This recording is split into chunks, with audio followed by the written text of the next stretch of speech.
foli ni waleɲuman dɔn bɛ aw ye Mali kunnafoni jabarani lajɛbaw Mali kɔnɔ fo Mali kɔkan an bɛ bɛɛ lajɛlen fo aw ka waati tuga la Mali kunnafoni ka laɲini ka kunnafoniya fɛsɛfɛsɛ aw ye bamanankan cɛɲi na ka daminɛ tɛnɛ fo ka se sibiri ma an bɛ bɛɛ lajɛlen fo aw ka waati tuga la aw bisimila bidon kibaru kɛnɛ kan.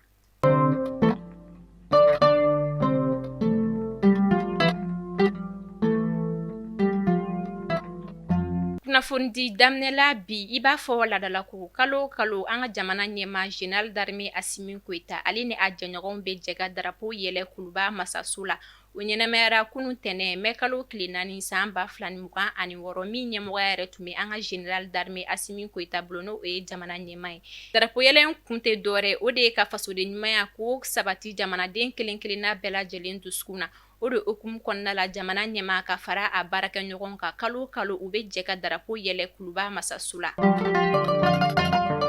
Kunun tɛnɛ mai kalo tile 4 san 2026 an ka jamana ɲɛma Général d'armée Assimi Goïta ale ye Général d'armée Sadio Kamara nɔna bila ka kɛ ministre de la défense et des anciens combattants ye k'o fara a ka jamana kuntigiya jɔyɔrɔ kan. O kɔfɛ Général de division Umaru Jara ale nomina ka kɛ ministre de la défense jamana ɲɛma kɛrɛfɛ ka sanga ni Général Sadio Kamara ka binni ye jatigɛwale tigilamaw ka bingani senfɛ an ka jamana kɔnɔna la.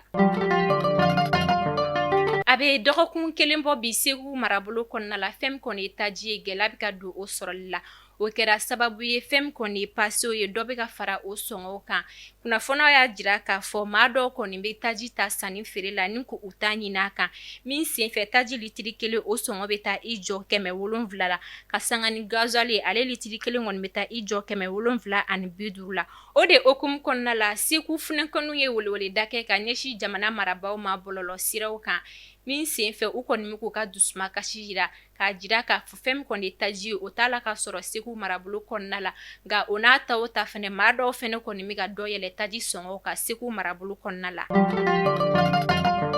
An bɛ taga Sofara jagabara dɔ senfɛ an ka wolomasigi tabaw k'o fara Africa Corps maaw kan min senfɛ u ye jatigɛwale kulu dɔw minɛ minnu tun bɛ bolimafɛn sen 2 la ani ka tila ka dankari kɛ jatigɛwale tigilama caman na Sofara marabolo kɔnɔna la. INPC ye sefawari miliyɔn 10 di dɛmɛ kunun tɛnɛ mai kalo tile 4 san 2026 ka kɛɲɛ ni jatigɛwale tigilamaw ye bingani min ta ka ɲɛsin an ka jamana ma kalo tɛmɛnen avril kalo tile 25 san 2026 min senfɛ maa caman kɔni jogina o de hukumu kɔnɔna la INPC ye dɛmɛ ta ka ɲɛsin maa joginenw ma kɛnɛya siratigɛ kɔni kan cogoya minnu na.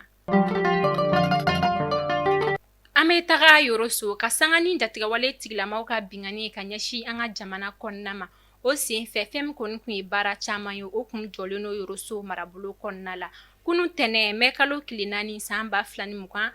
fɛn min kɔni ye Yoroso banki o banki maaw kɔni olu ye baara daminɛ ka sanga ni dɔgɔkun tɛmɛnen fɛn min kɔni ye bolimafɛn taga ni ka segin ye Bamako ni Yoroso cɛla la olu fɛnɛ kɔni ye baara daminɛ kunnafoniya dɔw y'a jira k'a fɔ ni baara daminɛ kɔni kɛra wasaba ye Yoroso marabolo maaw kɔni bolo.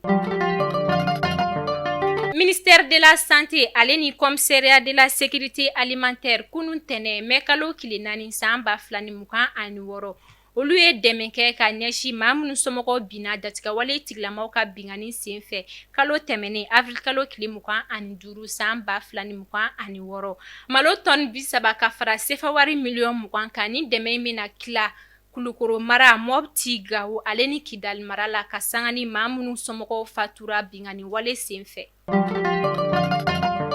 Ka sanga jamana bɛ lahalam kɔnɔna la ani bingani wale tigilamaw ka bingani cayalen nin wagati na o de hukumu kɔnɔna la an ka marabolo dɔw kɔni y'a laɲini fɛn min kɔni ye kɔɲɔ gintan ye ko olu bɔ a ma o dɔ bɛ tali kɛ Kayi Kajolo Bananba Kati kunnafoniyaw y'a jira k'a fɔ maa ninnu kofɔlen ninnu kɔni bɛ taga mairie la ka taa u ka furu siri furuden 2 ale ni seere 2 yaasa furu bɛ se ka siri hɛrɛ ni baden na cogo min na ani ka an kisi jatigɛwale tigilamaw ka bingani ma. An bɛ taga an sɔngo ka sanga ni jamana bɛ lahalam na o hukumu kɔnɔna la fɛn kɔni Africa Corps ale ni an ka wolomasigi tabaw ye olu ye dɛmɛ kɛ ka ɲɛsin an sɔngokaw ma min senfɛ o waleya kɔni jara kosɛbɛ an sɔngo marabolo ɲɛmaaw ye o hukumu kɔnɔna la fɛn kɔni Africa Corps ale ni an ka wolomasigi tabaw ye u y'a jira k'a fɔ an sangoka la u labɛnnen kɔni n'o ka lakana ko o sabati tuga minnu na an ka jamanaw kɔnɔna la. Baradeferkɛlaw ka Coupe d'Afrique kun bɛ ka kɛ Ghana jamana kɔnɔna la. Mali ye jɔyɔrɔ fɔlɔ sɔrɔ. Fɛn min ye Ala ka Mahamadu ye, ale kɛra champion d'Afrique poids lourd ye min senfɛ u ye médaille 24 kɔni sɔrɔ. O dɔ bɛ tali kɛ médaille en or den 14, ale ni médaille en argent den 5 fo ka taa se médaille bronze den 5 ma. Min senfɛ Ala ka Mahamadu ale kɔni ye championnat in dédié k'a ta k'a di an ka général d'armée Sajo Kamara ma. O min fatura jatigɛwale tigilamɔgɔw ka bingani senfɛ. Mali kunnafonidilan bɛ wele Aziz Mayiga ni bɛɛ lajɛlen b'a dɔn bɔlɔlɔsiraw kan Aziz Nemanpa. Ale ye minɛna Côte d'Ivoire jamana kɔnɔna la. An bɛ wagati min na i ko sisan a kɔni minɛkun ma dɔn ani a minɛna maa minnu kɔni fɛ olu fɛnɛ ma dɔn nka maa caman kɔni bɛ k'a bisigi k'a fɔ fɛn min kɔni ye Côte d'Ivoire kiiritigilamaw ye olu de kɔni kɛlen don ka Aziz Nemanpa minɛ k'a sababuya kɛ jɔda min b'a la Mali kunnafonidi sira kan. Yusuf Baba Jawara ye kunun tɛnɛ mɛ kalo tile 4 san 2026 ale kɔni jasura maa dɔw fɛ minnu ɲɛda datugulen kun don nɛgɛ kanɲɛ 17 waati ACI 2000 la parking Gindozi la. An bɛ wagati min na i ko sisan fɛn min Yusuf Baba Jawara ye ale kɔni kunnafoniya ma dɔn fɔlɔ. Mali kunnafoni jabaranin lajɛbaw ni ne bɛ dansigi an ka bi don kibaru la aw k'an bɛn sidi ni Ala sɔnna ma Asitan Ture an o bɛ ɲɔgɔn sɔrɔ yan nɔ don kibaru kura olu kɛnɛ kan.